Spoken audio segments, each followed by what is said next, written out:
Hey up everyone, welcome to Project Metal Music's YouTube channel with your host Young and the gorgeous Lisaboo. So welcome guys. What we're going to be doing today, we're going to be reviewing 6 bands today and continue Lisaboo's journey through the wonderful world of Feist. And discuss whatever comes across our minds. So, if you're new here, spunk the subscribe, spunk the like. We do like a good spanking around here. It does help the channel. It does help the channel in a big way. If you like, subscribe, share, and comment, it does help. It does help in a big way. And all the bands that we are reviewing today, all the links are down in the description below. So if you want to check them out, please do. These bands are absolutely brilliant. And hey, Bastion, how you doing? Miss you. So yeah. Oh, yeah. Don't forget, Bastion. Guys, Bastion will be back this Monday on the Monday Night Podcast. So yeah, be prepared for for our good friend Bastion. So yeah, it's going to be Oh, thank you. Thank you.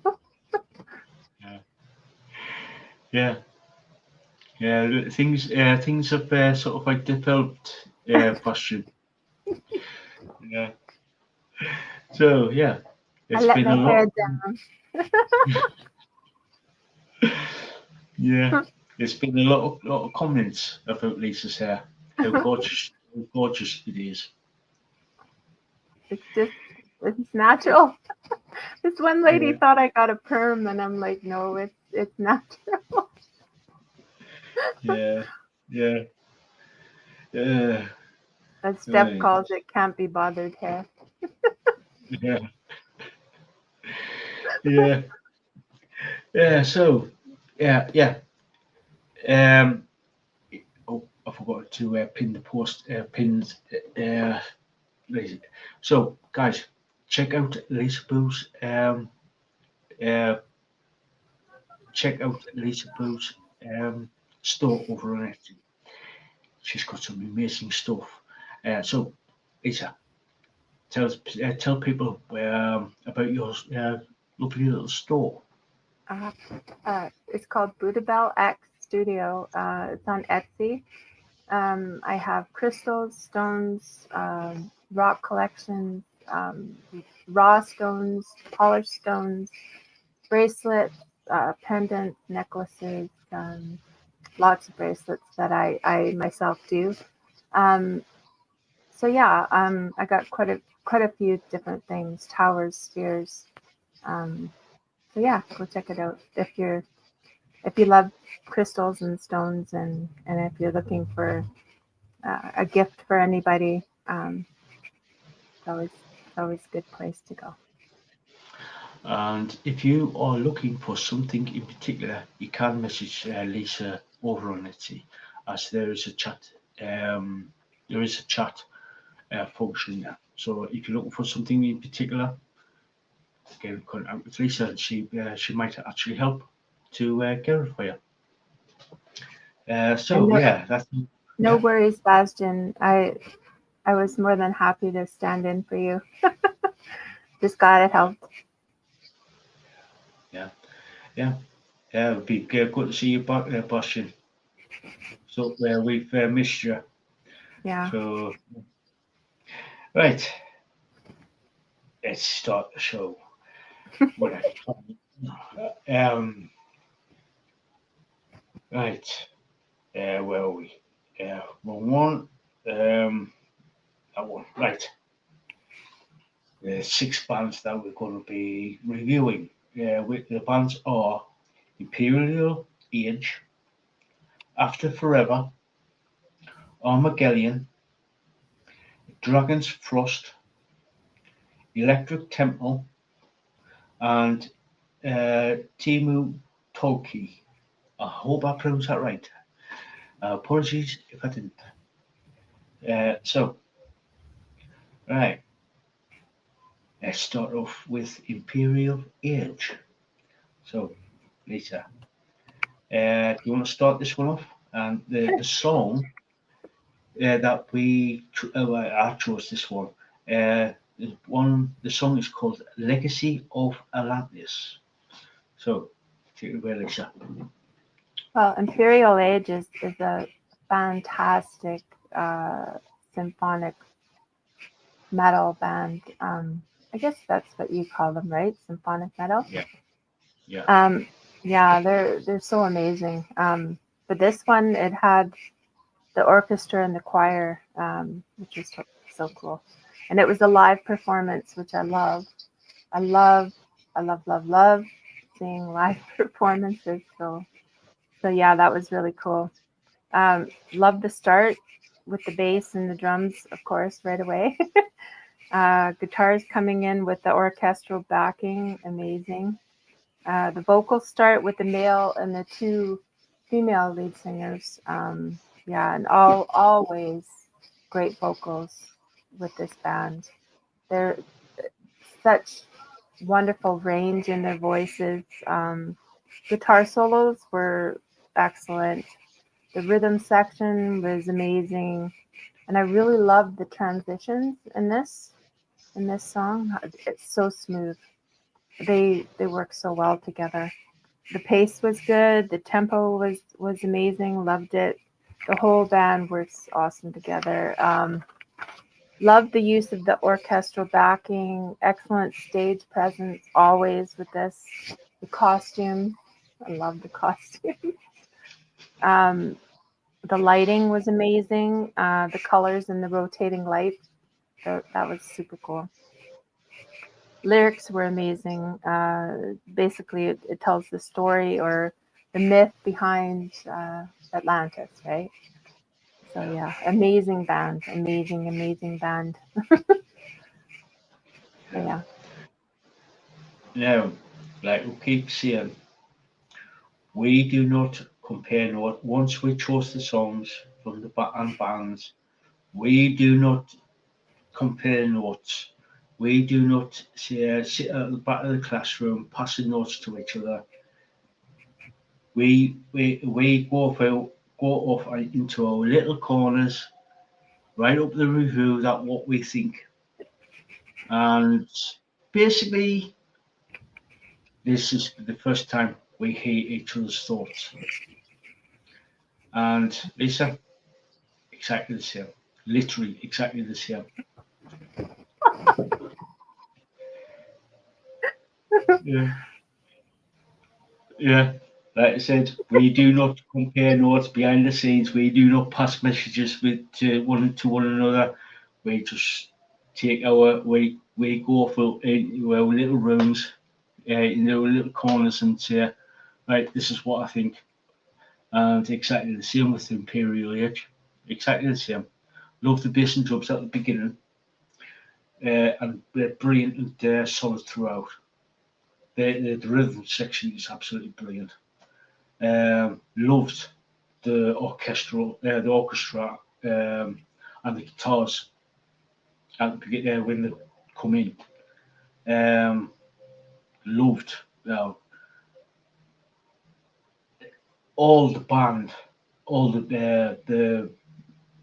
band are absolutely amazing, and I mean literally are absolutely amazing.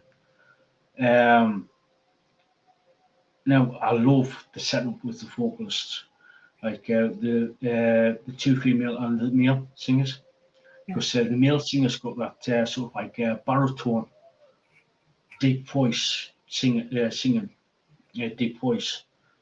Then you got the two women with the sort of like a soprano, sort of like a counterpoint, a Yeah. counterbalance type of thing between the two Yeah. between the two male, two female and the male singer. Sort of like a counterpoint. Love that between the two, between the singers. And what makes the song for me even better is the orchestra and the choir behind. Yeah. Like it really fleshes the song out in a big way. It makes it more epic, if you know what I mean. Oh yeah. Considering the subject matter, with obviously the myth of Atlantis, and yeah, absolutely brilliant, absolutely. Oh, and there was I don't know if you noticed, especially near the end, the keyboards. Oh yeah. Yeah. I don't know if you noticed that. Yeah. Yeah. It was kind of subtle. Um, Yeah, yeah, but it was there. I just yeah. I forgot to write Yeah, that down. Yeah. yeah, Yeah. it was a cool little touch that with the keys near the end. It might have been in the background, uh, like during the song, but it came to the fore near the end where they're just like, Mm, where did they come from? Type of thing. I was like, yeah, yeah, that's a cool little touch there yeah. to actually flesh the song out, if you know what I mean, at the end. So Yeah. really cool song.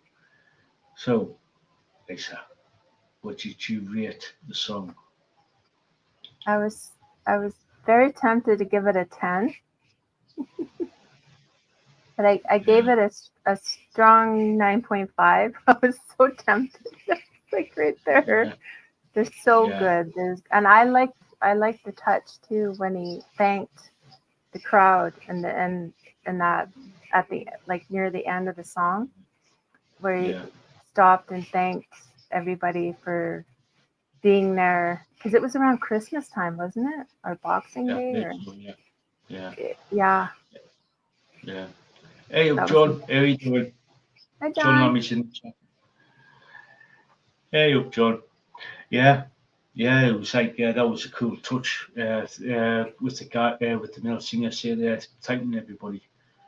So yeah, I'll give them a 9, and I'm leaning towards the 9.5 because of like everything about the song, everything about the song that really impressed me.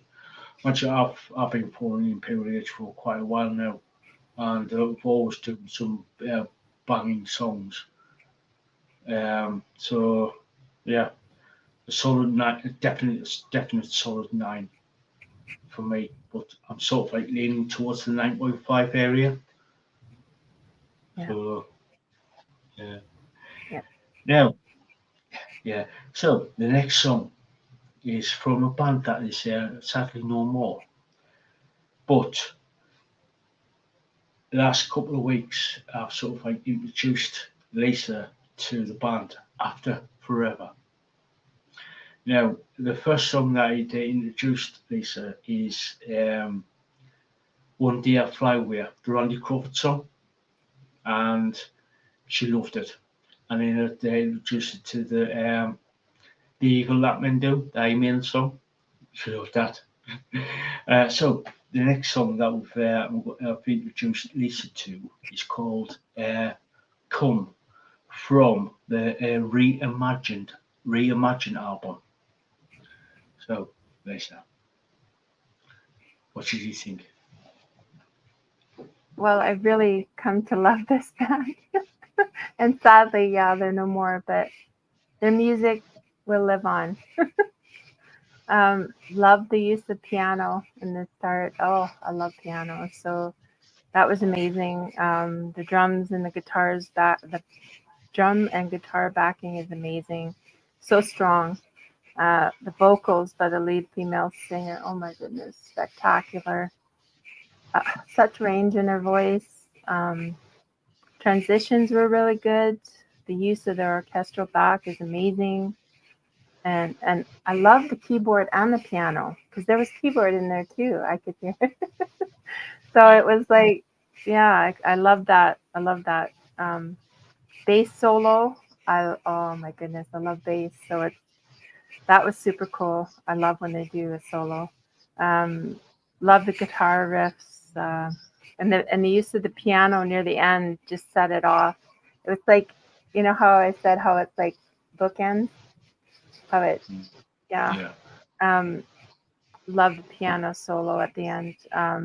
It just drifts off, just drifts off. So yeah, I love this band. Yeah. Yeah. Yeah. Yeah. I've been following this band up until 2009 when they officially broke up. Officially sort of like stopped doing the band in 2009, which I was gutted for because I was like heavily into them, heavily into them. Still am, because I still follow Flo Johnson. Um, uh, uh, as she's in Nightwish. So I've been following her for what 28 years now. Where when I first took not 28, 20 yeah 18 years. Sorry, 18 years. So yeah, so yeah, pretty much exactly what you said there, Lisa. Loved the orchestra with the orchestra and piano at the beginning. Brilliant guitars, drums, bass, jumping as everything they do is like, especially on the songs like Thunderous and Pounding, if you know what I mean. It's like Flo's vocals are just amazing, just amazing. She does have that range where she could go from basically growl to operatic in a split second. She's got that much control of her voice. She is like I said, she's one of my favorite singers of all time, male or female. She's up there. So yeah, she's absolutely amazing, absolutely. And she's from I don't know what they put in the water in the Netherlands, but the Netherlands bands have been absolutely kicking it, kicking it in a big way. These musicians. So yeah, like I said, I don't know what they put in the water, but you got like Within Temptation, Epica, After Forever, and a load of other bands I can rattle off. So yeah, yeah, and I don't know if you noticed the on certain parts of the song, there's sort of like a male backing vocal, sort of Yes. like growl type of thing. Yes. Yeah, it was a brilliant counterpoint to Flo's um, vocals, especially when she does like the operatic style, operatic, when she hits the high notes, and then it's like bang, this is like then there's the male vocal with a sort of like a low growl type of like singing. So John, probably the best one is Bandcamp. Bandcamp's probably the best one. So if because Spotify and iTunes don't pay that much out to the bands, so um, probably the best one is Bandcamp because every once a month, Bandcamp does sort of like have a Friday where they waive all sort of like um, they waive their fees and say, look, bands, here you go. There's on Friday you'll get all proceeds from the sales of anything on Bandcamp. So probably the best one is Bandcamp to listen to. So yeah, yeah. So yeah, yeah. Everything about this, yeah, totally love the piano as well because you do hear the piano going throughout the song as well on this. So yeah, you know, what's your rating? 10. 10. And you, and you, and you were going to say 10. Yeah, Yeah. yeah. No worries, there, Bastion. Yeah, you know my rating. You know my rating. Yeah, no Yeah. worries, there, John. Yeah, mine's a 10. If I could give more, I would. Yeah. So But you can say 20. yeah, yeah. It's after forever. I was so sad that I was so sad when they broke up in 2009 because they sort of like officially took a break from late 2007 until um, yeah, that's it. Yeah, yeah, yeah. They took a break after after they did the tour for the fifth album after Forever. They took a break for a year because due to like health problems within the band, and sort of like after a year they got back and said, right, what we're going to do is end on a high. Yeah, the was the fifth album is our high. So it said they released a statement that says due to health problems, we're gonna finish the band here, and then basically end on a high. So Yeah. yeah, I was well and truly gutted by that. Well and truly gutted. So But it will live forever. oh yes, oh yes, oh yes, it will. It will. The band will always live on. Yeah. So yeah. So the next band is a band that I've actually had on the show on this channel. The band is called Armageddon, and their song "Sweet Pain." So Lisa, take it away. Yeah, I wasn't sure what to expect. It's like sweet pain. Okay. It's just gonna Yeah, be like S&M or something. It's like what yeah, it's just gonna be 50 Shades of. Okay. Yeah, I love the drums right off the bat. The guitars and was it a synth or was it a keyboard? It sounded like both. It was hard to tell. both. Yeah, yeah, at the beginning. So it was, yeah, that was cool. Very old school ballad feel to the song. The vocals Yeah, fit really well with it. Good tone and tempo. Guitars were good. Drums are good. Slow pace fit the ballad theme. Uh, Lyrics are fitting for the ballad feel. Sweet pain, I'll never get away. You're the master, I'm your slave. So so very 80s. yeah, It's like he's in a web he doesn't want to get out of. yeah, yeah, So yeah, cool video with the guy in the costume, like a fantasy night kind of feel with the I don't mask type thing with the yeah, that was interesting and the lyric video. So you could, if you wanted to, you could sing along with it. yeah, So yeah, if you wanted to, yeah, I liked it right. I liked it right from the beginning, and the graphics that it was almost like Tron. Did you get that feel like when they had like the lines, like the yeah, red lines? It was like a Tron like graphics on the one part of it. But yeah, so that was cool.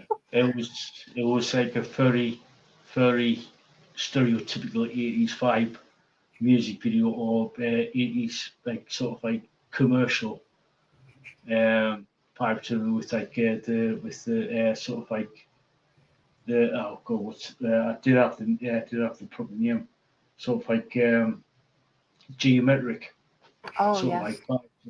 Yeah, yeah, yeah, yeah. Because it was like Tron. That's what right away it came to my mind with the red lines, like yeah, that graph paper that they used to have all the time in the 80s. It was red. So yeah, yeah, yeah. yeah. Yeah, it was for me. It's like I loved the for me. It's I loved good start with the band on with the band. The drums are solid and throughout, solid throughout. The bass was great, and to me, the sort of like they brought the bass a bit more forward than other bands, which I like because I like to hear all the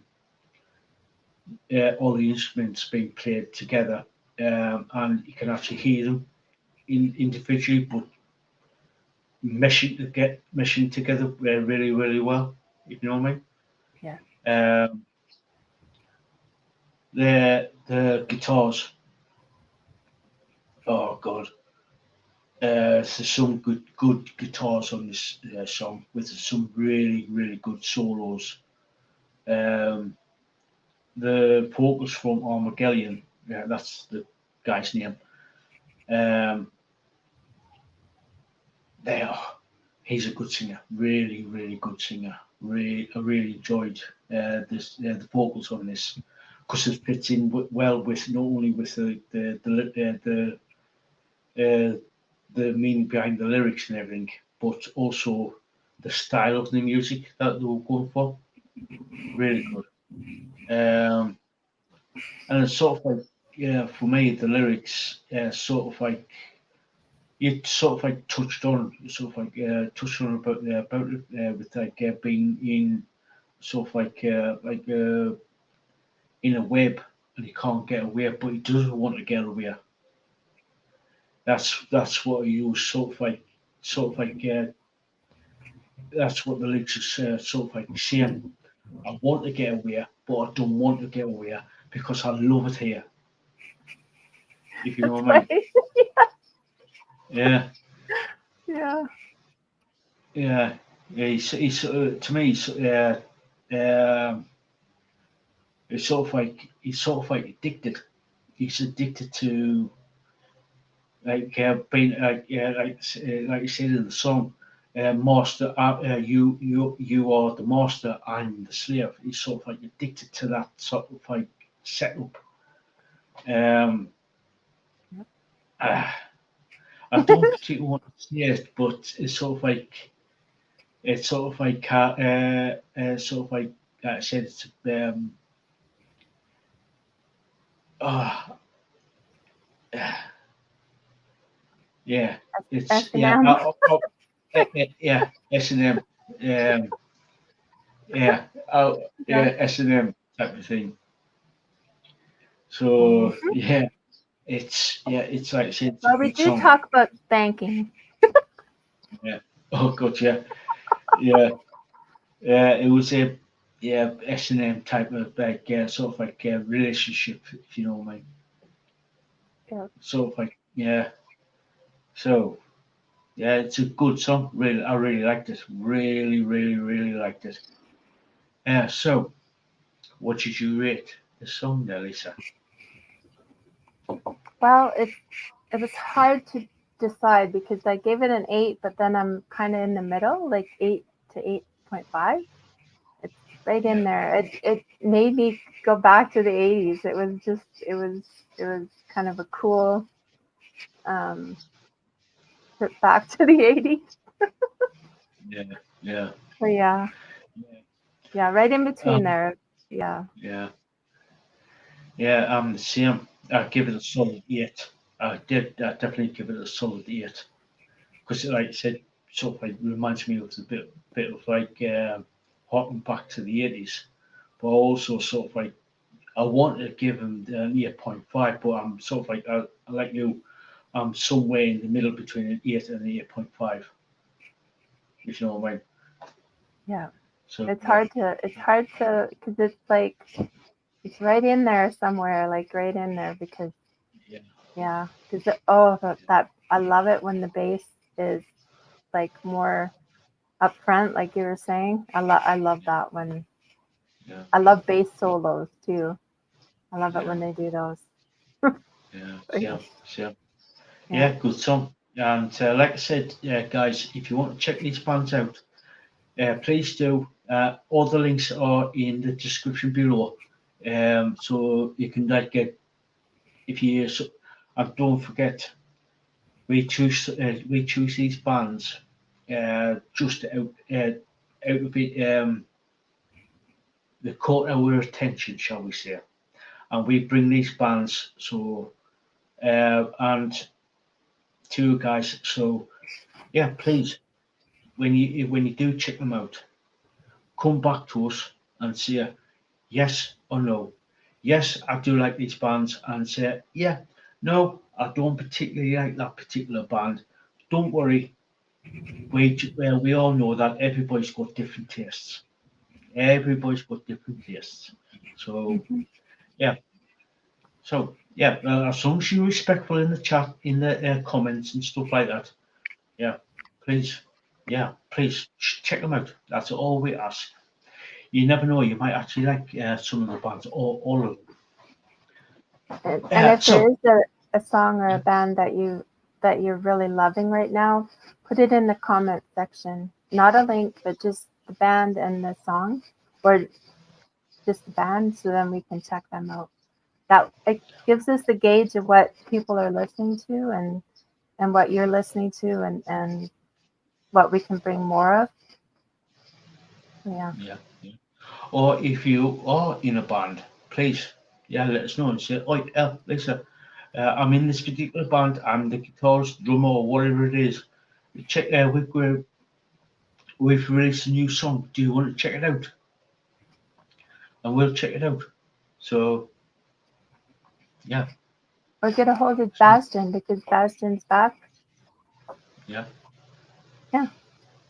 yeah, yeah, yeah, yeah, yeah, yeah. Now Bastion's back.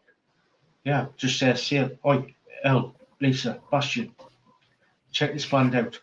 So yeah, just let us know in the chat, in the comments there. So going on to the second half of the six bands. Now the bands that Lisa picked are Dragon's Frost, Electric Temple, and Timo Tolkki. And I hope I pronounced that right. And apologies if I got that wrong. So right, the first one that Lisa picked was Dragon's Frost. And let me see, their song Echoes of Sorrow. Now, this sort of like, yeah, at first I wasn't particularly, I started off with this one.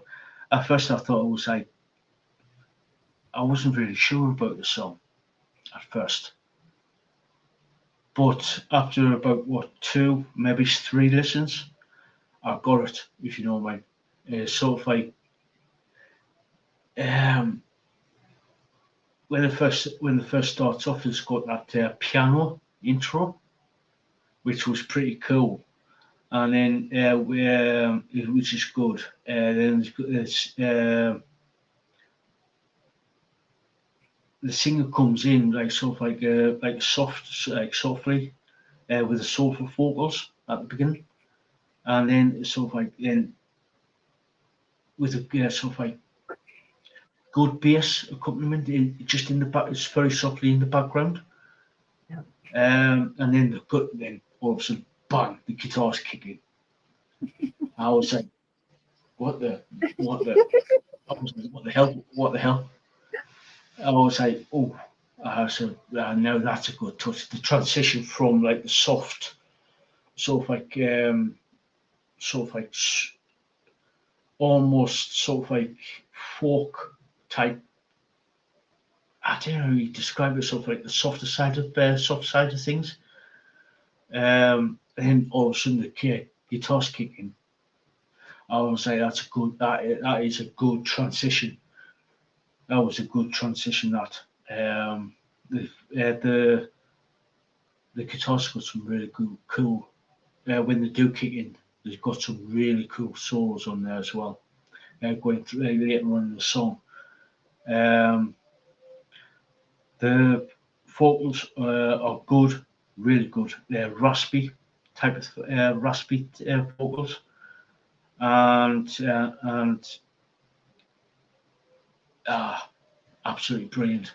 It's sort of like, and then the piano like continues throughout the sort of like the piano sort of like the main instrument, but with like the rest of the band sort of like built around it. Yeah. If you know what I mean. And the orchestration, sort of like really fleshes the song out with like with the oh, love the orchestration on that. Um, uh, yeah, overall for me, it's like a really good ballad, and from the start to the finish, of like steadily grows. Story steadily gets bigger. The sound gets bigger and bigger and bigger. It's sort of like it's really good, really good. Yeah, I really like that song. So yeah, Lisa, what did you think of them? Well, I believe they're from Germany, so they do music in German and English. Um, so yeah, and it's cool because Bastian says he likes Dragon Frost, so that's cool. Yeah, um, yeah, check them out, John. Check them out. yeah, it started out with that gentle piano melody. Oh, I love that.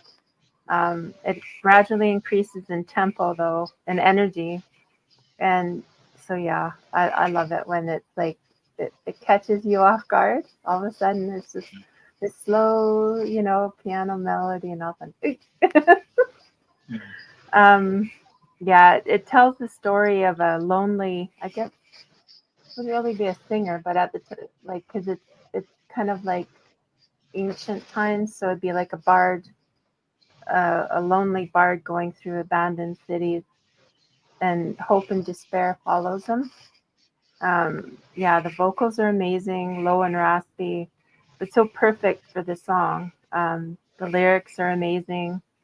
Sing for the fallen, sing for the lost, a tune for the weary, whatever the cost.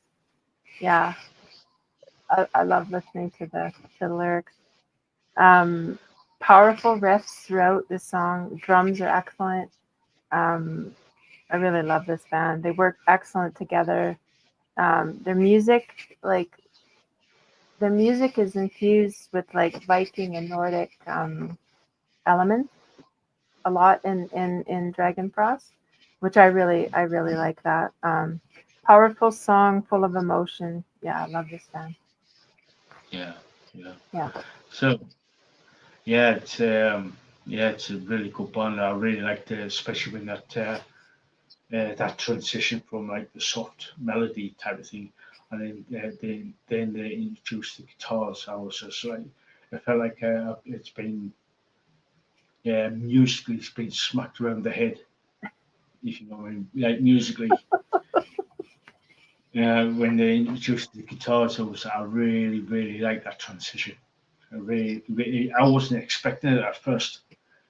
When I first listened to the song, I was just like, yeah, it was just like musically being smacked around the head in a good way. yeah, So yeah, I really liked it. I really liked it. I really liked the band and the song. So me personally, I give it an 8.5. But I'm sort of like heading towards the 9 on that. I'm literally heading towards a 9 on the with that song. So yeah. So rating? 9. I give it 9. a 9. Yeah, because I love Dragon Frost. Yeah. Yeah. Yeah, it's a good band, really good band, and a really cool song, really good song. So yeah, go check them out, guys. The link is in the description there.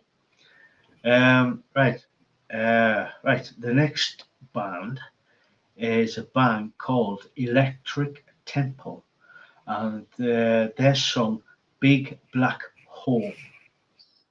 So yeah, right. I'll start this one off. So, love the drums and guitars on with the intro. They are solid and thunderous. Sets up the song. Yeah, sets the song up well. The bass is pounding, and it gets into your soul because it's like it's there up front, and it's saying, "Oi, I'm going to punch you in the chest and say." So, like, do you know when you get the? Do you know where? I don't know if you'd ever listen to a song where with a little bass, and the Yeah. bass just like punches through you. If you stand there in front of the speaker, it's just the bass is just there Yeah. and it hits you. Yeah. That's what I like. It's sort of like the bass on this song is absolutely.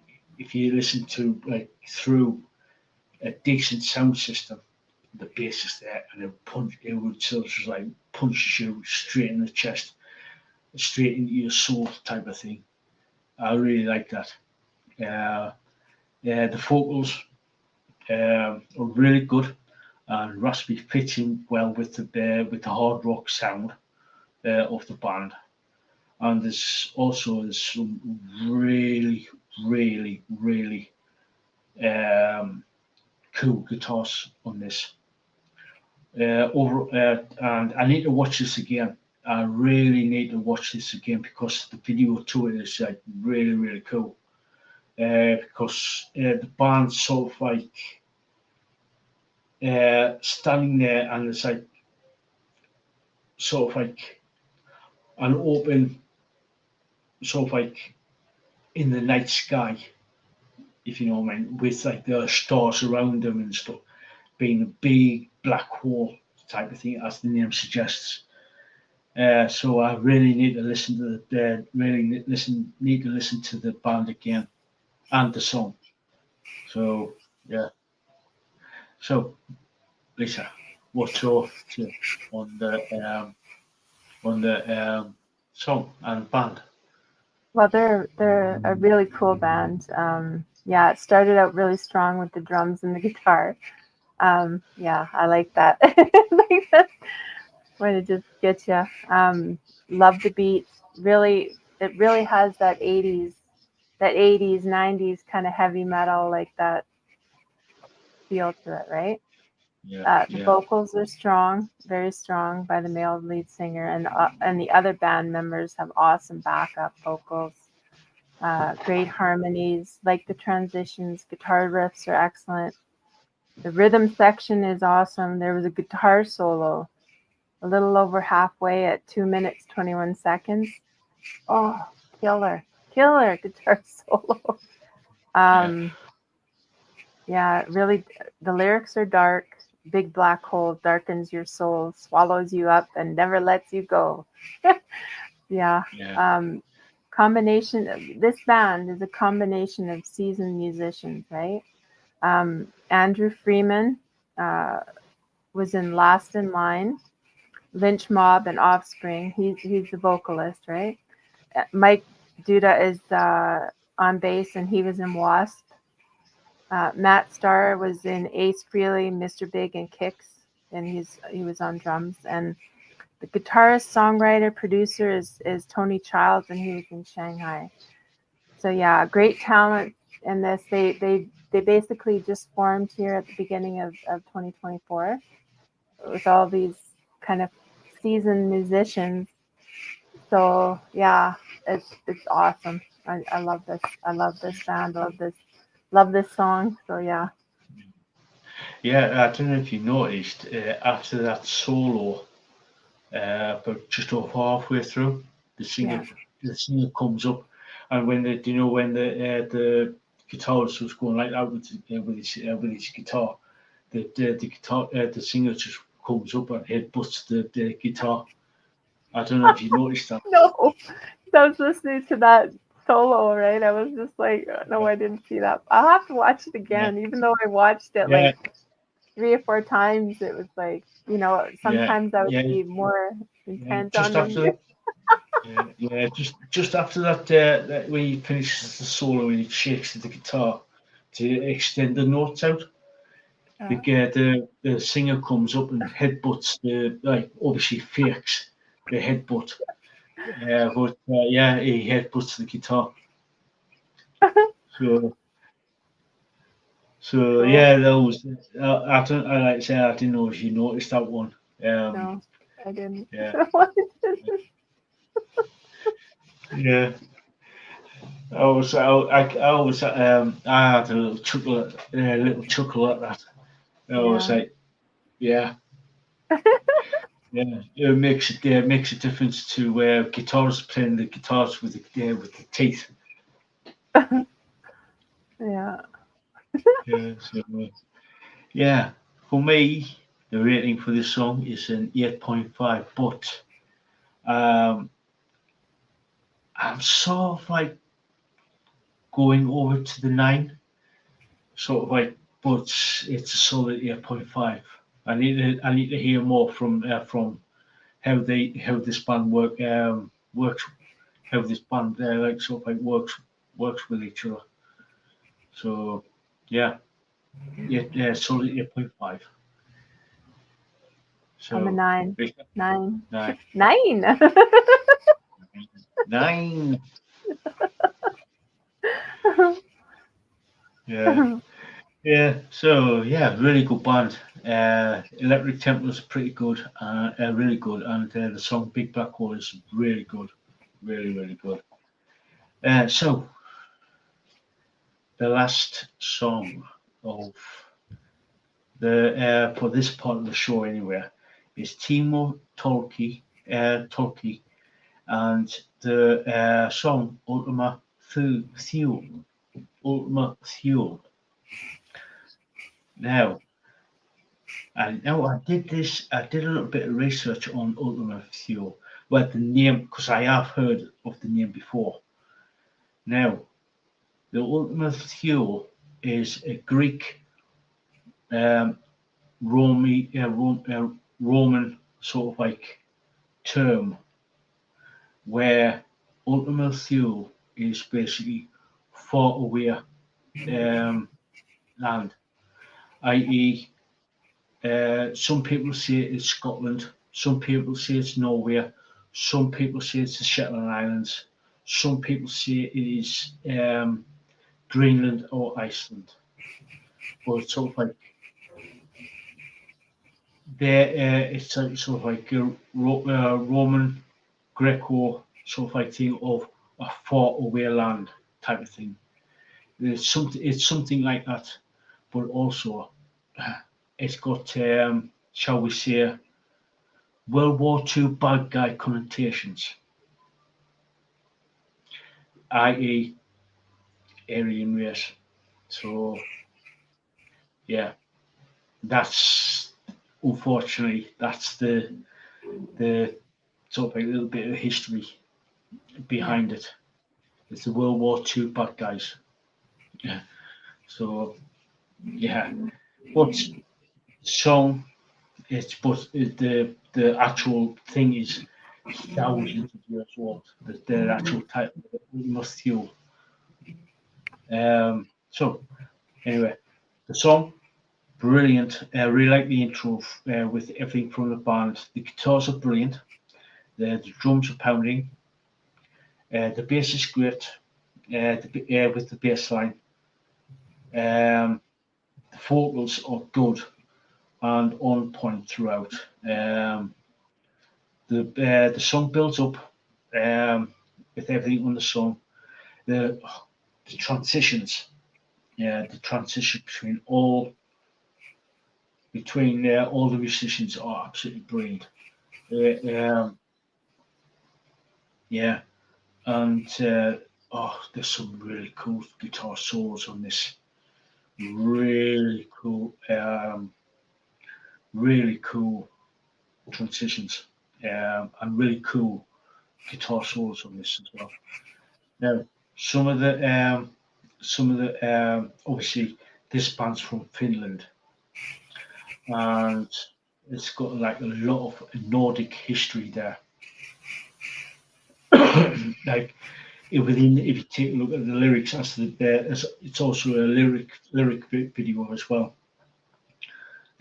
Says here, I've written some of the lyrics down. It says, shimmering polar skies where the heavens dance in an eternal trance. I come from ultima thule. It's talking about the Northern Lights and the Rainbow Bridge. If you go out with the Vikings and the Rainbow Bridge, obviously the Northern Lights, and sort of like the ultima thule is, yeah, it's sort of like a race of people coming from a land like from across the Rainbow Bridge, i.e. the Odin and Thor and Loki and Hel and all the other gods of the Vikings coming over onto the Rainbow Bridge and coming down to Earth to actually protect, sort of like from Asgard type of thing. So yeah, yeah, I thought this band was absolutely brilliant. This band is absolutely brilliant, and yeah, the song is absolutely brilliant. So, Lisa, I see. Bastion said Timo is crazy good band. They are. They are yeah, yeah, amazing band. Yeah, it's from the Classical Variations and Themes 2 album, which is coming out on October 1st of this year. So that's the release date for the whole album. Um, yeah, the song tells of a fantastical story, very epical, like just so epic, right? The lyrics in a land where stars dance on ice, where the auras paint the sky so nice beneath the moon's pale shimmering light. It just paints this beautiful picture in your mind, right? oh yeah, Um, yeah, oh, starts with guitars and great riffs, great drums. Keyboards come in, which is kind of cool. It was a yeah, nice touch and added to the melody. Um, Tempo is good, the vocals are good, transitions are good, and the video itself shows the cold north and snow with the colorful sky with Nordic Viking themes with the ship too. It showed the ship. Um, yeah, showed the auroras dancing across the sky. Really good video. It has the lyrics across the screen, so if you wanted to, you could sing along with it. Yeah, great band. Really enjoyed this song. And at the end, it was a nice touch to add the howling wolves. I don't know if you caught that part. I love yeah, that. yeah, I love yeah, wolves. I love yeah, wolves. So yeah, yeah, I was like, yes. yeah. I really like the not only with like sort of was like lyric video, but also had like a girl walking through the landscape and sort of like touching a statue and sort of like praying type of thing on the that was, I really like that touch as well. So yeah, it's sort of like, yeah, it's sort of like, yeah, it was a really cool video. So yeah, really cool band as well. So Lisa, what did you rate this band and song? This is another one where it's like it's hard to gauge it. I put 8.5, but it's like 8.5 to a 9 for me. But it's Yeah, all at 8.5. But it's kind of in there. That makes sense. yeah, But I love this band. So yeah, yeah. yeah, For me, it's a solid 9. But as I listened to it a good few times, I'm sort of like leaning towards a 9.5. Yeah. Yeah. It's It's so all, good. yeah, it's really good, Yeah. really good. Yeah, it's it's one of those songs where you're just like thinking you could quite happily listen to several times, a good several times, and you never get sick of it because you always hear something slightly different in each time you listen to it. Yeah. And I have this band on my playlist. So yeah, that's how much. same with Yeah, same with After Forever and yeah, cool, yeah. cool. Yeah, like I said, guys, this is the sort of like end of this segment of the of uh, like this part of the actual reviews. So, like I said, guys, all the links are down in the description. So if you want to check them out, please do, please do, and yeah, check them out at your leisure. So overall, about with the 6 songs, with the 6 bands.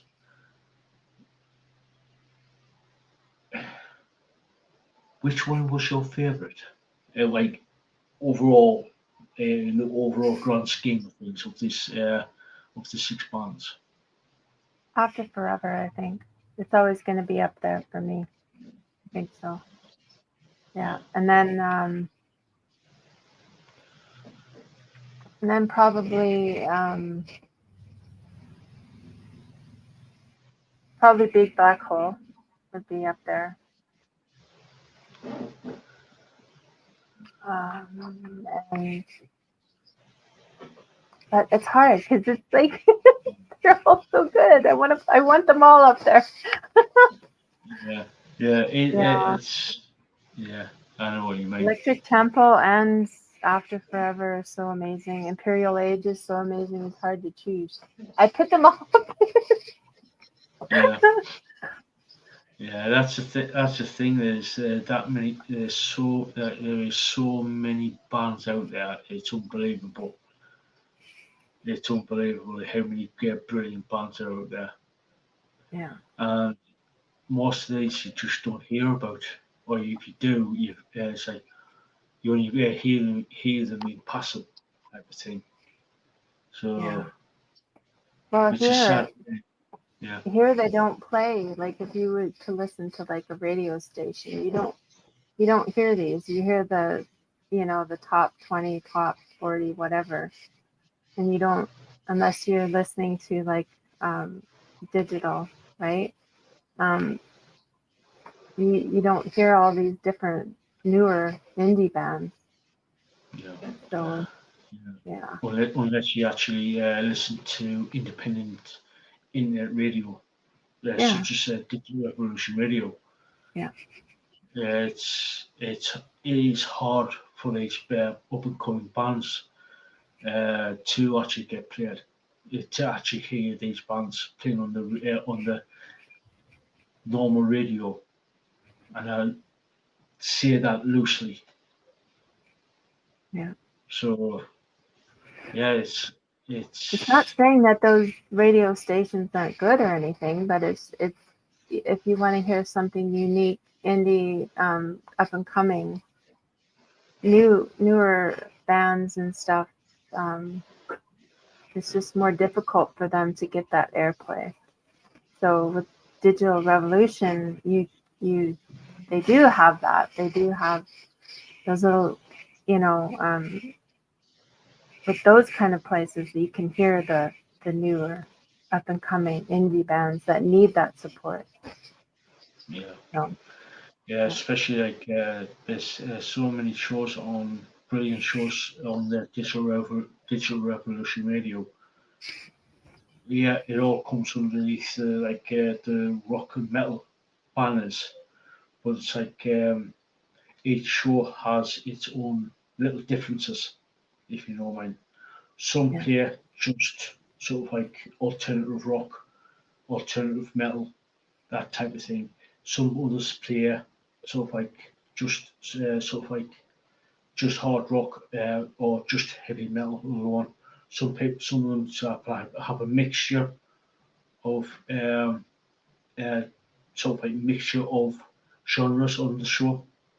Because when I did the radio show, my radio show, Approaching Across the Pond, I always try and put a good mixture of different genres of rock and roll in there. Ranging from you're basically all out straight out rock, going all the way up to sort of like black and death metal. And I did try and sort of get a balance of different sort of like genres, and it's like, yeah, it's. I miss your show, by the way. Yeah, Because I really loved that part of it where it would be the different genres, and it was like, but I mean, yeah. At some point, I will get back to doing the show.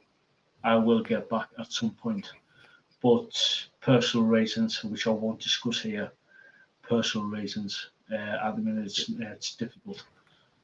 So. I just wanted you to know that I missed it, though. Yeah. Just like I said, at some point I will get back doing it again. So don't worry, guys. I'm sure there's lots of people. Yeah.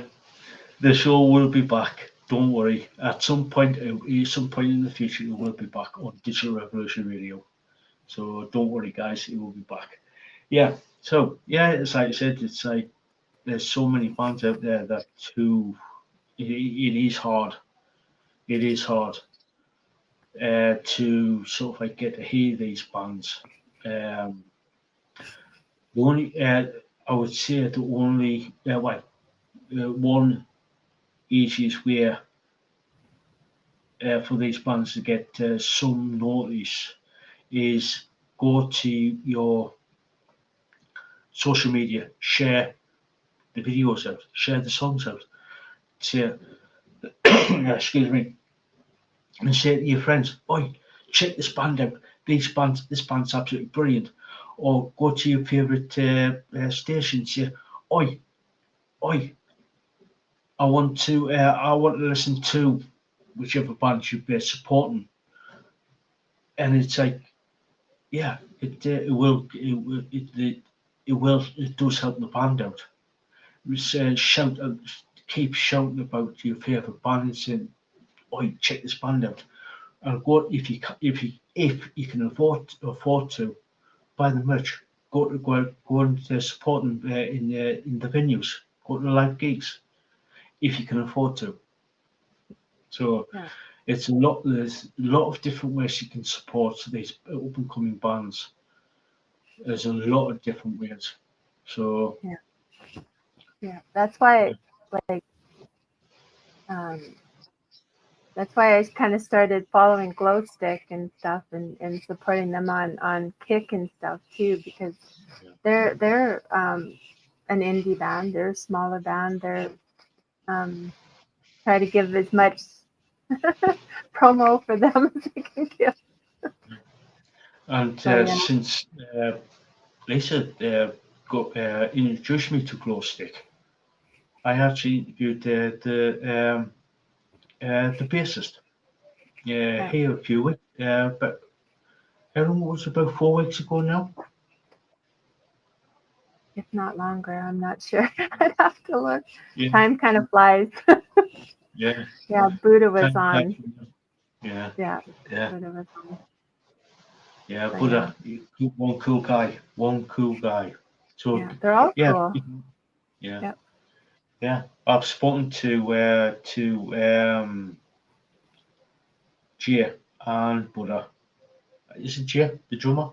Yeah, J-Mo and Ralph is their drum. Ralph's the drummer, but he does play other. That's the kind of cool thing about the band. They do play other instruments. I know Yeah, I know Buddy plays the guitar usually, but he switched to the bass for in Ghost Stick. From what he was telling us. Yeah, yeah. So it's kind of neat, having that, because they all sing. They all can sing. They all take turns singing, and Yeah, so yeah, yeah, pretty amazing. And they're an indie band. So yeah, go check out Glow Stick TV on Kick. yeah. I'm That's promoting. GL4. Yeah, yeah. That's if you want to check them out, it's Glow Stick is spelled GLOSTIK. That's how you spell it. So yeah, check them out. They are brilliant. I've managed to when I've been awake, if I don't stop pushing out the Zeds when I'm like 11 o'clock at night, Yeah, midnight.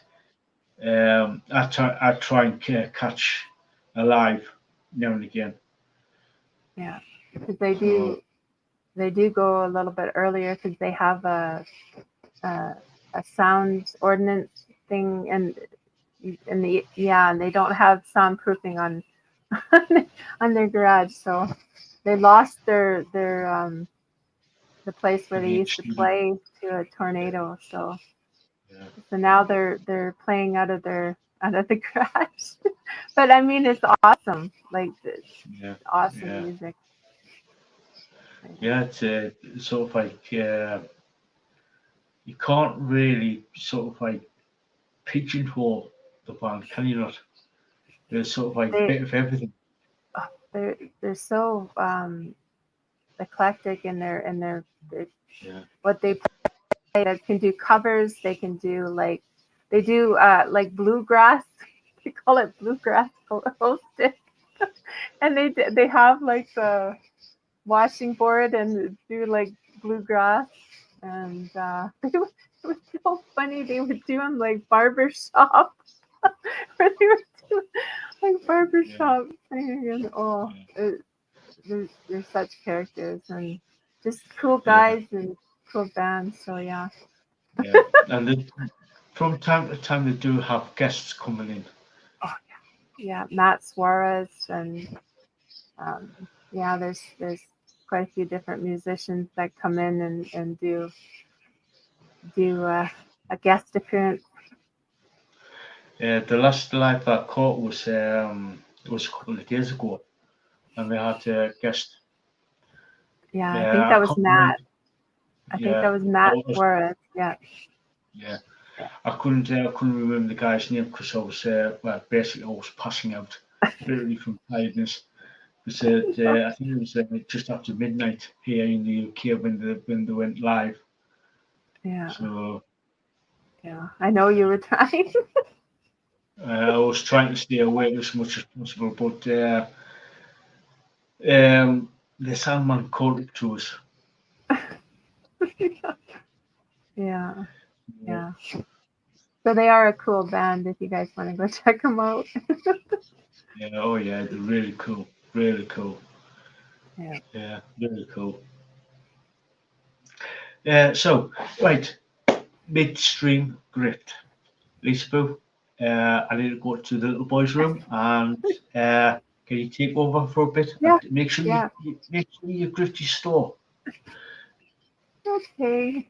I don't like it, but okay. All right.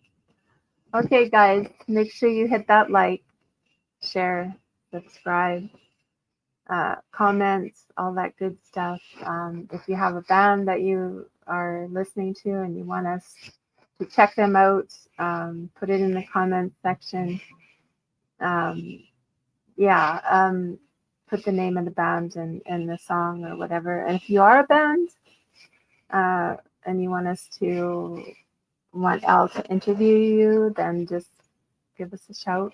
Put it in the comment section. Al will get back to you, or Bastian will get back to you. Um, yeah, guys. Replay crew, love you guys. Thank you so much for coming back and watching the stream. Yeah, couldn't do it without you guys coming and watching and hitting that like, share, and subscribing. Yeah, my Etsy store, Buddha Bell X Studio. It's on Etsy. I have crystals, rocks, stones, raws, polished stones, bracelets, rings, necklaces, pendants, spheres, towers, sphere stands. I have so many different things. If you don't see what you like, there is a comment where you can chat with me and let me know if there's something that you are looking for. I can do custom orders as well. So yeah. So check me out on my Etsy store at Buddha Bell X Studio. So yeah, lots of gothic stuff, Bastion. Yeah, lots of lots of gothic stuff. Skulls. I love skulls. So yeah, I have so many different skulls. Yeah, lots of different gothic stuff. Because I'm a goth girl.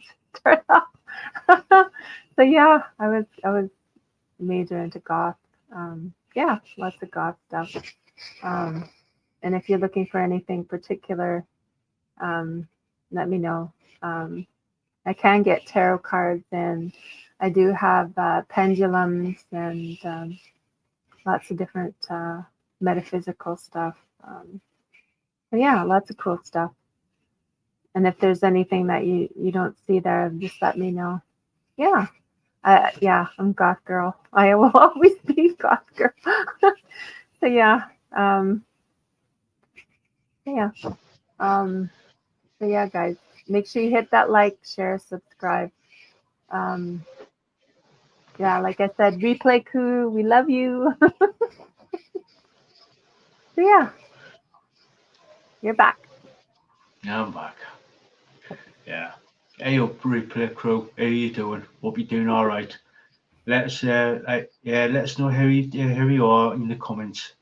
We'd like to know what we'd like to know what you've been doing, and yeah, what bands you listening to.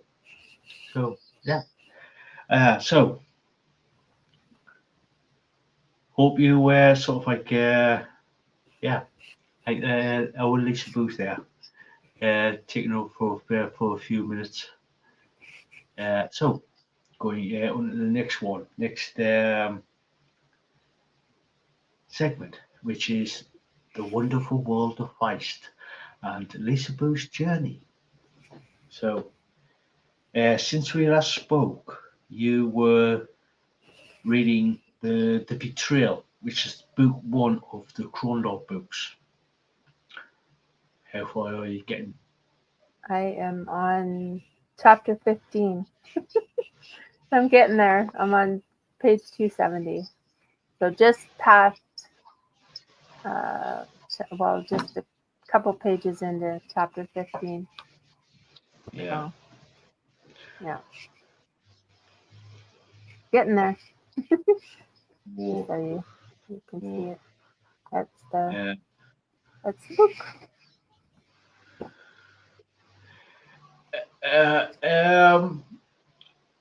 Before we can continue on, Lisa, yes, they are John, but it is an 18 plus show. That's all I'm saying. It's an 18 plus show. I've seen them live, and they are in their birthday suits. That's all I'm saying. And it's the 18 plus channel, 18 plus show. Yeah. So yeah, they are good. They are brilliant. I've seen them live 5 years ago, and yeah, like Bastian said, don't take your wife or if your nephew's under the age of 18, do not take them. They are in their birthday suits. That's all I'm saying.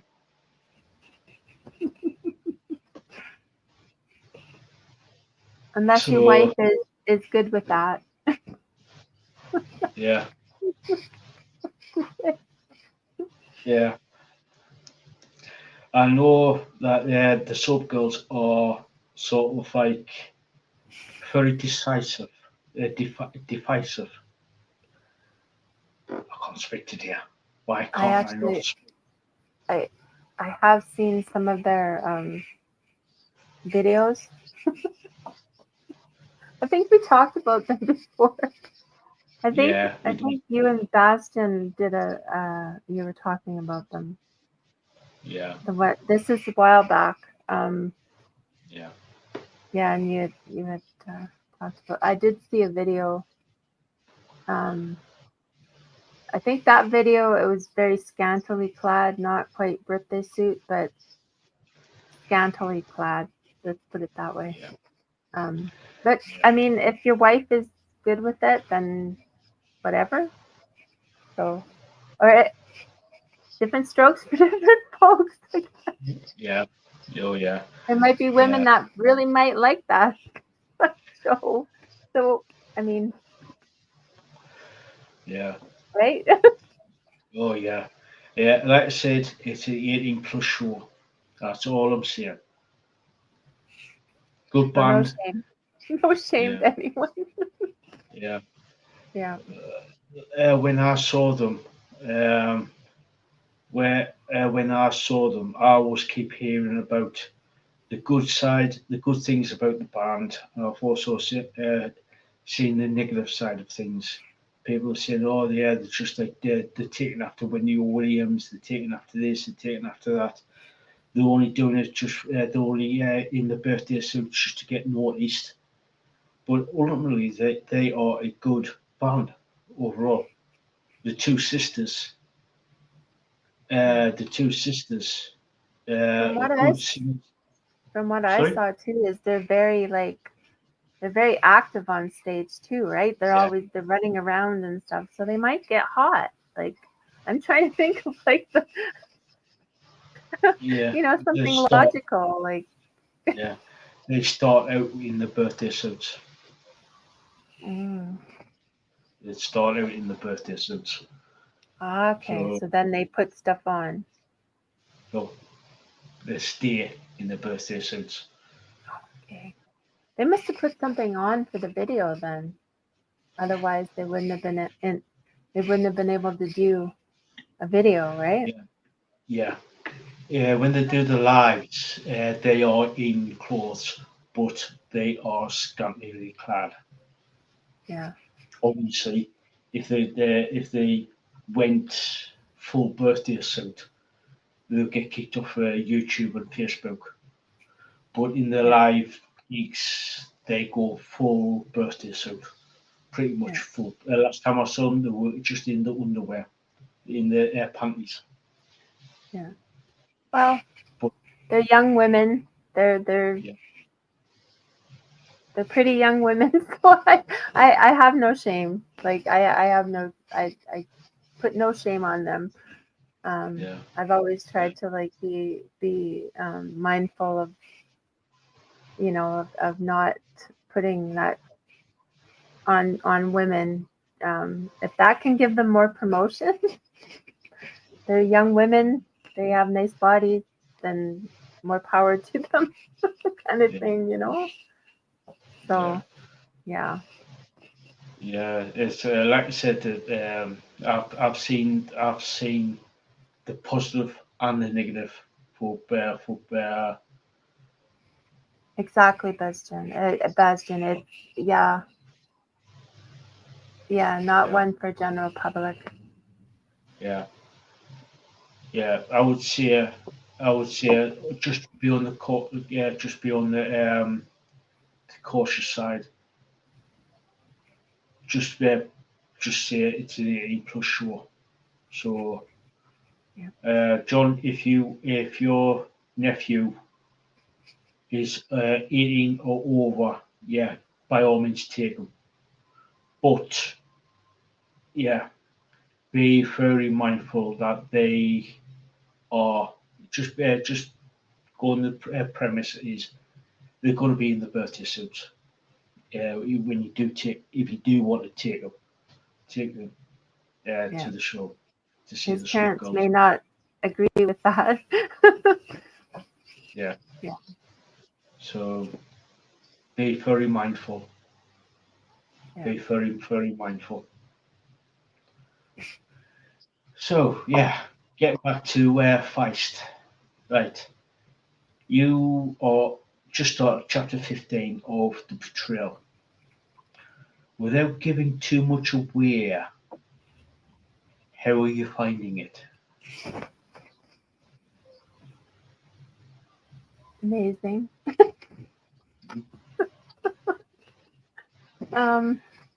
It's at kind of a critical point because, and I'm not going to give anything away, but I can say James. James Yeah. has found himself in a particular situation Yeah. where he's got a little bit more responsibility than he may wish to have. Let's put it that way. Yeah. Um, so yeah. Um, yeah. Um, hard to because I don't want to give anything Yeah. away. Yeah. Yeah. Without giving too much away, there's a character called Bear who is a pirate, and yeah, he sort of like runs rampant. He runs amok, and yeah, it's it's yeah. You got to read the books because it's pretty much critical. If you dare, if you want to read the books, it's critical for later down in the line of the rest of the rest of the series of books. So yeah, I'm trying to yeah. Because you've read prior to reading the started reading the Betrayal, you read the Prince of Blood and the King's Book and Air. Hmm.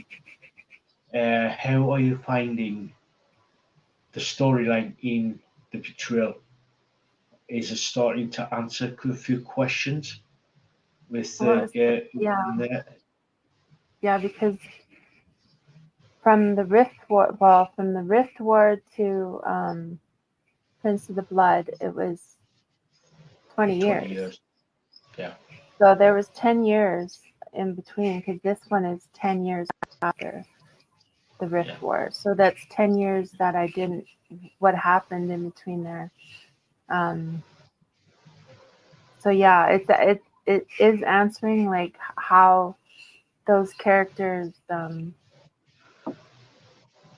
how those characters changed a little bit and maybe how they got where they were. yeah, Um, especially James and Locke there. Um, and Goleth wasn't even in. Um, we didn't even know that character in the Rift War or the Krondor books or the Empire books. Of course, we wouldn't hear, because he's a dark elf. So yeah, it's interesting, and I want to know more about Goleth, and I want to know more about him. yeah, yeah, yeah. It's the Crondor books are interesting, very interesting read. Because I started off with the Crondor books when I first started reading Feist, and sort of like as when started read them, I was like thinking, oh, he's got 6 other books out, prior, prior to the Cronenberg books. And when I read I was like thinking, who are these characters? Where did they come from? How did they actually get to this point? So I went to so I sort of like went out and bought the Rift War Saga, Rift War Saga, which is Magician Sethinon and Darkness of Sethinon, and the Empire trilogy, which was Daughter, Servant, and Mistress. I was like, when I read them, it answered a lot of questions I had when I was reading the Cronenberg books, sort of thing. And then after that, when I read the King's Book and the Prince of Blood, the King's Book and the Silkmoor Saga, and the rest of them, it sort of like made a lot of sense how they actually got from like the magician to the sort of like it all knits together, if you know what I mean. I see So Bastion yeah, asked a question about it being if it's easy reading. I would say so. I would say it's easy reading. For anyone that has particular how do I put this? How are we going to how do I say it again? Some of it isn't easy reading. Some of it has to do with some particular really, issues like SA or DV, especially the Empire books. yeah, It's not as easy reading, but the Magician, Silverthorn, and Darkness of Sethanon, they are easier to read, and this one as well is easier to read. So yeah, it depends on your, I guess, on your who you are. So it may be easier to read than other people, yeah, but in general, it is an easy read. You'd be able to start it, finish it pretty fast. yeah. It depends on how fast of a reader you are. Um, Or how much yeah, time you. I was going through a book a week there for a while because I couldn't put it down. But yeah, Yeah, yeah. yeah. It's once you've second part of that question. It's if you find a author that you find easy to read, it is hard to stop. It is literally hard to stop reading it. Stop reading that author Hmm. because the author can sort of like draw you in without you realizing it, and you say, all of a sudden you could start a book and you're thinking, and you look up at the clock, it could be like 6 hours later when you first started. It is because you constantly turning the pages, you constantly wanting to know what's happening, what's going on, what is how is this storyline going to sort of like how the storyline actually how is the storyline going to unfold, that type of thing. And sometimes you can't put it down. You can't put the book down.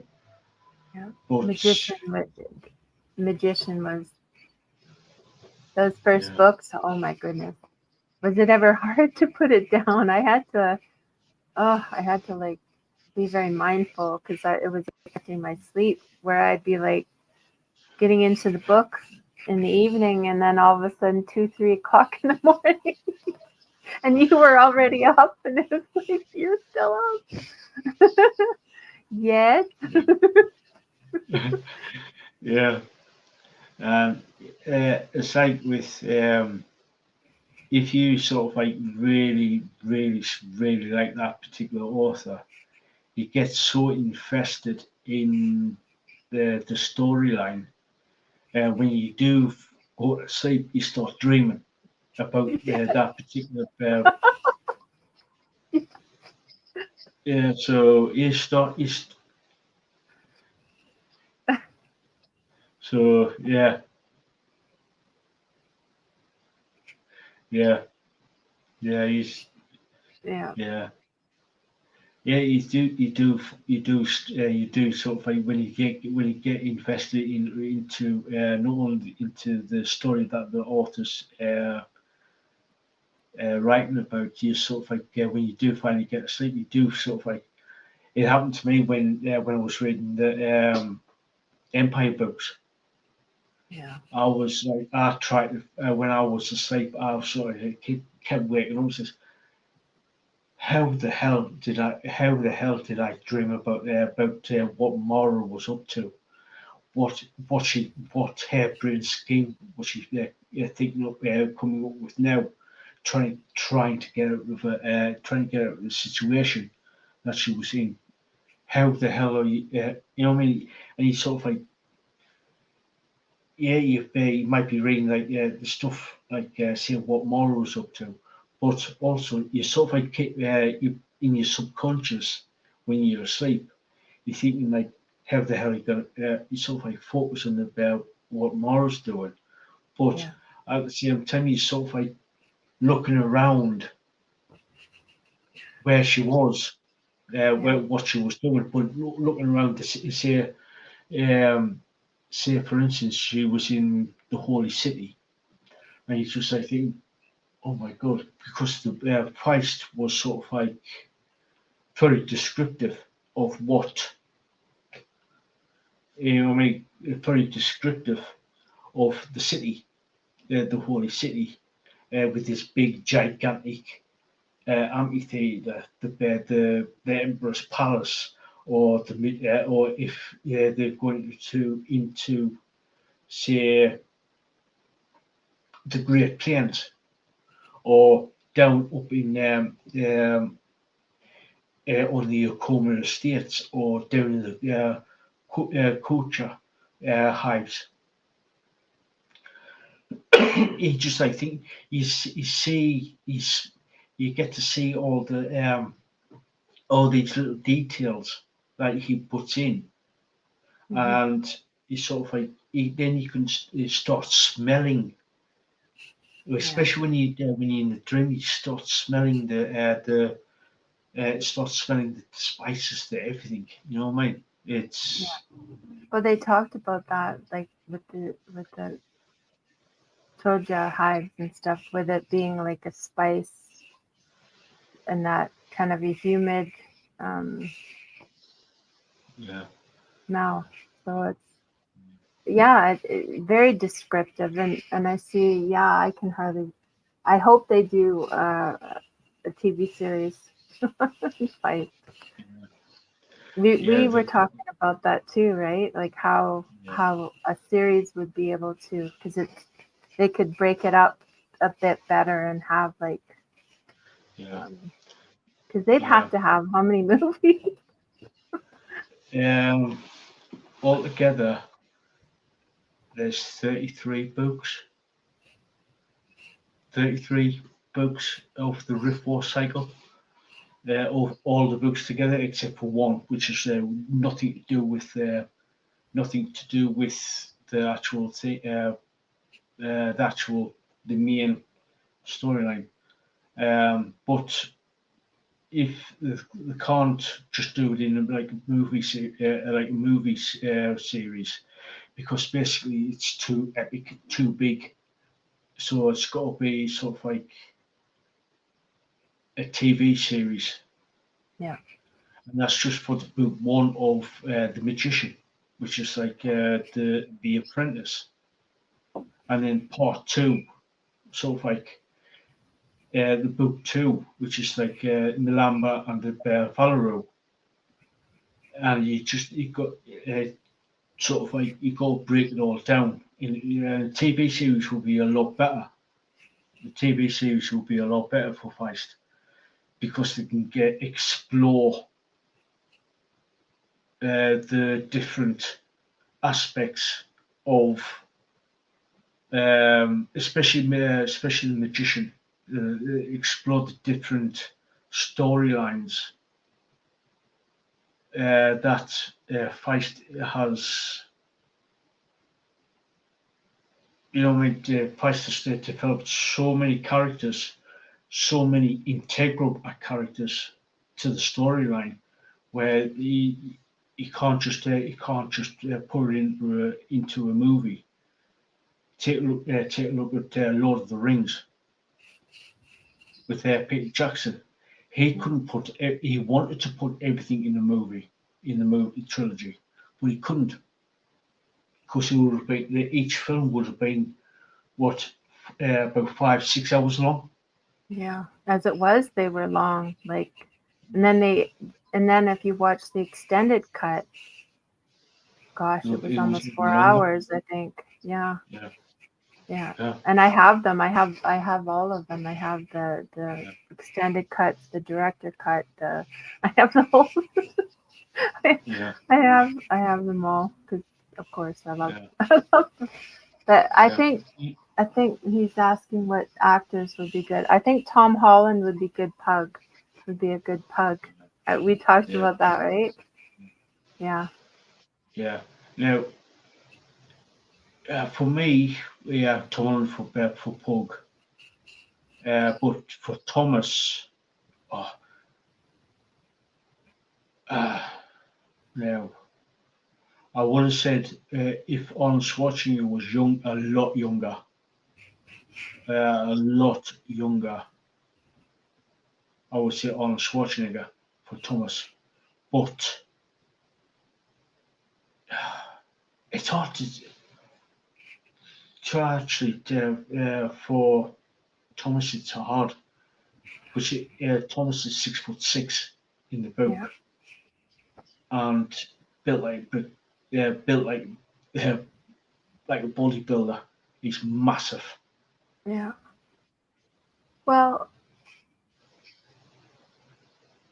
he's fair complexion too, so there'd have to be someone that was fair.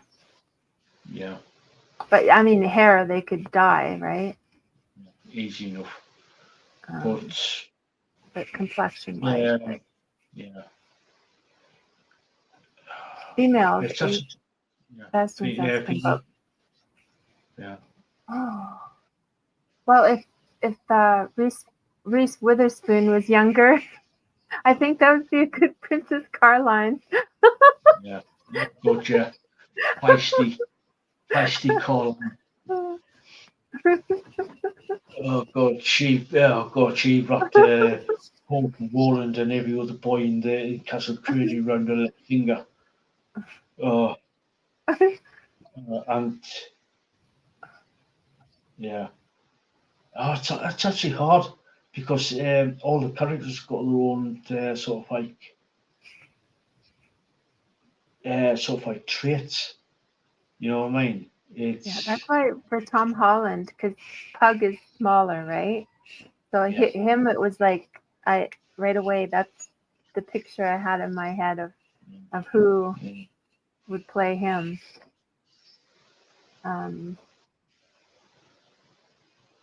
Man, if Viggo Mortensen was younger, he would have been a good. He would have been a good. He would have been a good one to play. Yeah, I would say Viggo Mortensen would be brilliant for Lord Boric. Oh gosh, yeah. Lord Boric. Yeah. I love Viggo Mortensen as an actor. I love his music, his movies, and oh my God, one of my favorite movies he did was it just went out of my head now. Hidalgo. Hidalgo is one of my favorite movies. So yeah, I like him as an actor. Yeah, because I would have said Viggo Mortensen for Lord Boric, because they use a lot of horse riding with especially the first half of um, the Magician.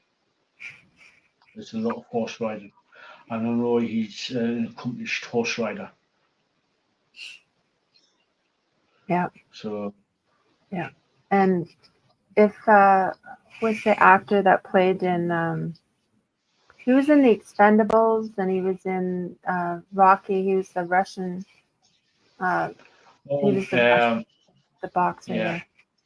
If he yeah, was younger, he would have been a yeah, good Thomas. Because he's got the yeah, fair. yeah, He's bigger. yeah. It's oh God. Yeah, yeah. He also played He-Man as well. Most in the mod. Oh yeah, it was out there, chat. I can see him. I can see him, but I can't think of his name. And it's just I know.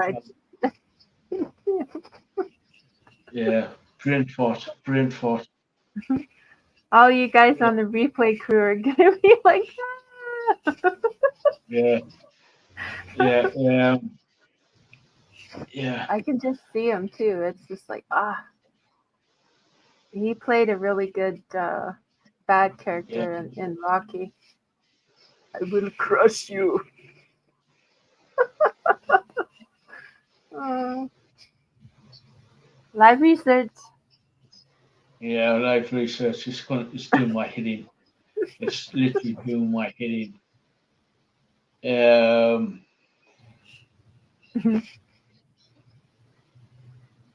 Bastion, who do you think would be good in the roles? Yeah, right. Bearing in mind, the one we're talking about is Thomas. He's as he develops, he's 6'6", 6'6", uh, built like a proper full bodybuilder, and a complete Dolph Lundgren.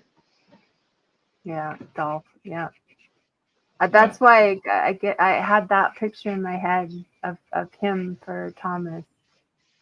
yeah, Like yeah, somebody like that because he's tall. He's there was that point where he like for Rocky and yeah, stuff he had that build, right? yeah, Um, yeah. That's him there. That's obviously yeah, that's when he's older. But yeah, when he was in Rocky Four, yeah, I could have seen him as playing Thomas. yeah. So And I think for Mara, hmm,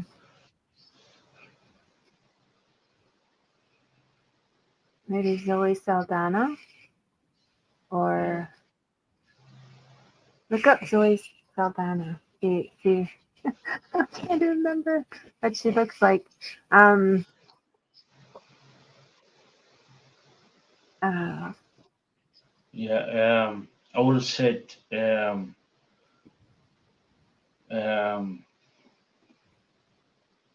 not sure, just much you could do a lot with de aging technology, Halle but Berry would have been a good Mara too. yeah, Yeah. I would have said Scarlett Johansson Oh my or goodness. or one of the Olsen twins.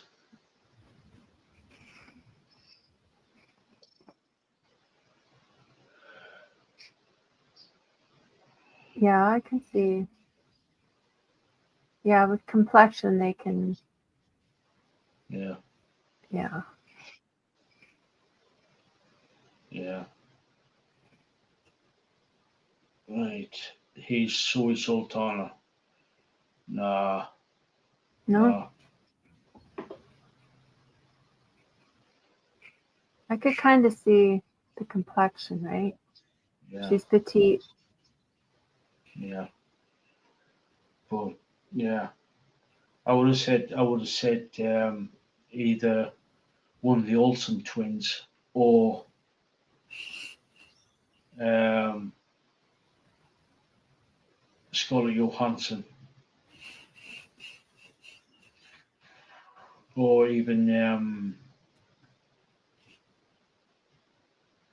uh, I'm not sure. I haven't watched hardly any movies. There's no actresses that spring to mind that can actually sort of like play Mara, especially when she was younger. Yeah. That's why I was thinking Zoe Saldana, because she has the darker complexion, she's petite, darker hair, Yeah, um, and she does look younger than she is. So they could, yeah, yeah. There's another picture of Zoe. yeah, yeah. Because on the front, on the book cover for the Empire books, right? Yeah, There's that one picture of her with her, that, like the big headdress and stuff, and darker complexion and stuff. yeah, So yeah, that's the picture I had in my mind of like Mara. yeah. Sebastian says, "Who would you trust to direct the series?" Jackson? I would have said Yeah. Jackson or Guillermo del Toro, but del Toro's got more of a vision about some of actually, yeah, del Toro, Guillermo del Toro, because he has done films with elves and other creatures like goblins and Yeah. um, That's why I was and thinking of Jackson, right? Lord Jackson. Yeah. Yeah. He would probably do it justice. Yeah, Hopefully, it would have to be somebody that knows. He can't knows just the turn around and say, you can't just turn around and say, get one of the Marvel directors, because they're, well, put it here, take one of the worst films out of the Marvel's series, Thor and the Dark Elves. yeah. Yeah, No. because yeah, I would say either Jackson or Del Toro or both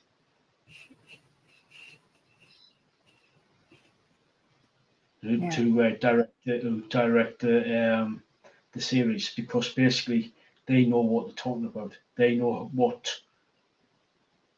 because they've got the vision. Because Peter Jackson, he did the Lord of the Rings trilogy Oh, and yeah. the Hobbit trilogy, That's why where in my mind it was like him. It was him. Yeah, because yeah, he has that vision. Like he can um, be true to the books, um, but yet have his own. Uh, spin, yeah, yeah, and not butcher it. That would be yeah, so horrible if somebody would butcher it. Um, yeah, yeah, I think he um, would be. I think he would do it justice. yeah. Same for me, let's say Jackson or Del Toro, because Del Toro, yeah, not only did he did Pan's Labyrinth, one of the brilliant films of one of the brilliant Spanish speaking films. We also did Hellboy, the original Hellboy with Ron Perlman, not the modern crop that came out not so long ago. Yeah. I could never Because get into Hellboy. I don't know why. Maybe if I watched it now, but I couldn't. I just couldn't get my head around it. I just couldn't get into it. Yeah. I don't know. I guess to each their own, but I never. I like the art. I like Ron Perlman, right? Of course, he's the Beauty and the Beast, right? He's Yeah. an excellent actor. I don't Yeah. know. I think I'd have to Yeah. watch it again. Yeah. Yeah. Yeah. Bear with us for 1 second.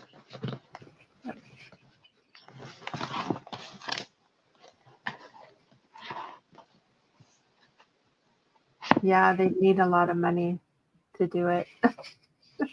Yeah. Oh wow. Yeah. And that's the Cool. first one. Yeah. Yeah. So yeah, it's like you need to watch it. Have you ever seen Pan's Labyrinth? I think I have. It's been a while though. Yeah. It's been a while. Yeah. Yeah. Watch it. Yeah. Yeah. Yeah. It's about this little girl who retreats into this fantasy world. Uh, as the film is set in 1936 Spain. And if you know the history of the time, there was the Spanish Civil War between 1936 and 39, Hmm. and the rise of the World War II bad guys. So the little girl, her mother was having a baby, and with this Spanish Civil War and the rise of the World War II bad guys, no wonder she retreated into the fantasy world. So it's some of the creatures that Del Toro imagined. Oh, yeah, absolutely brilliant. It's,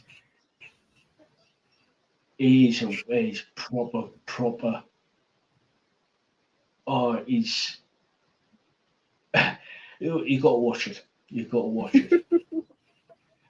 Yeah, so yeah, that's my choice anyway for the TV series. Is Guillermo del Toro. He's got the vision, obviously like Peter Jackson, but yeah, he knows how because he worked really, really, really closely with the creator of Hellboy on this movie. Uh, yeah, so yeah, he sort of like I said, within Hellboy, he actually stuck closely to the source material as well. Because I only watched this the other day with Del Toro and the creator of Hellboy with the commentary on, Mm. and he said that he worked closely with the creator and the source material to get the most authentic. Obviously, there's few artistic licenses that what they can show and what they couldn't show, if you know what I mean. I like it when the director's cut, so you can see behind the scenes kind of stuff and some of the making of. I love those making of kind of documentaries, right? Um, it was an amazing one about Lord of the Rings, um, that part of it. So it was kind of cool to see the behind the scenes. Yeah. Yeah. When also one of the behind the scenes where where the CGI people when they were doing the ents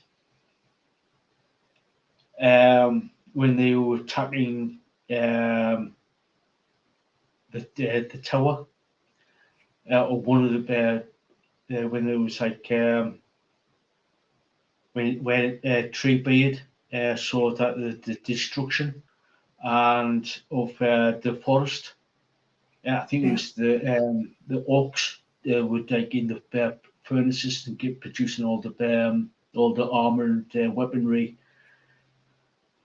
Treebeard called all the ends together, and the CGI people, unbeknownst to Peter Jackson, went full on rampage of the ends. Full on rampage. They went sadistic. And Peter Jackson just turned around and says, I like it, but unfortunately this is like PG-12 or PG-13. We can't put sure ends ripping orcs apart, limb from limb, pulling heads off, and other, you know what I mean? It's just like, can't do that. They should use some of that footage for the dark cut. Oh, you saw the CGI on the I think I can't remember who was on the standard player or the extended player. Because the show is we can't show that. Yeah. Yeah. Over 18. This isn't a restricted movie. Yeah, it's just like PG-12 or PG-13. So yeah, it's like I love watching that. I loved watching that. When I saw that, I was like, oh yeah. The ends ripping orcs apart from limb. You actually see everything. Yeah. Well, they deserved it. Oh yeah. Oh yeah. The moral of the story is don't mess with nature. I'm a tree hugger. They won't hurt me.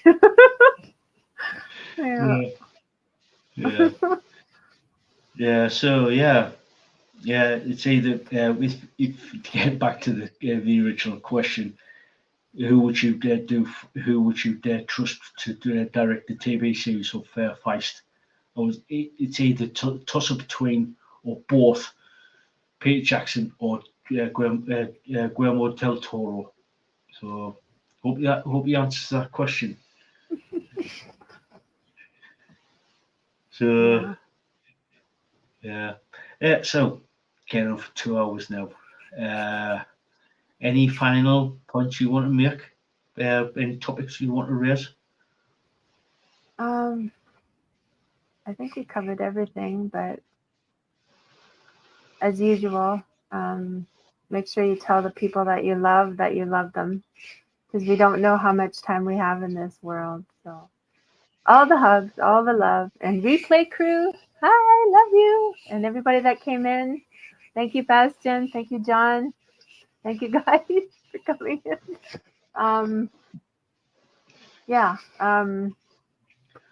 Don't drink and drive.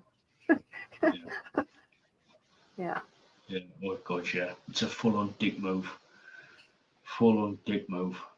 Yeah. So yeah, if you are going to have a party or go out have a few drinks, make sure you make arrangements for alternative transport, or get a bed and breakfast, or a hotel room, or get a taxi, Uber, whatever it is. Use public transport. Don't drink and drive. It's not worth it. Call someone in your family. Call a friend. Call whatever. Do whatever you gotta do. Just don't do it. Don't do it. Yeah. So anyway, guys, we're going to call it there. And Bastian, John, good seeing you, and thank you. And yeah, I'm so glad you had fun. So until next time. Oh, and don't forget, Bastian will be back on Monday for the Monday night podcast. So yeah, stay tuned for that. Oh, forgot what's coming up on the channel. Before just as well I remembered there. Let me just bear with us. Right, on July 3rd, I got, which is next Wednesday, got the Red Light District, a punk band from Scotland. Got Michelle Ryder from Halifax in Nova Scotia. Then we've got Christina Vila. Then we've got Jay Millard, Rich Clark. Now, I've got them on August 3rd. We've got John Ferreira. Now, this next one I've got to confirm on the, I think it's the 10th. I've got Jim Rick O'Neill. And I've got on the 23rd of August, I've got Bob Mitchell. And now I've got two people coming on, Carlos Arroyo and Desert Kites, which is going to be at the end of August. Don't know when exactly. I've just got to confirm the dates. In September, I've got Roy Coston, and in October, I've got Mark McCowan. Excuse me. I've got Mark McCowan from Divine Martyr on the 12th of October. So stay tuned. There's a lot more coming up on the channel. So until next time, guys, we'll catch you all later.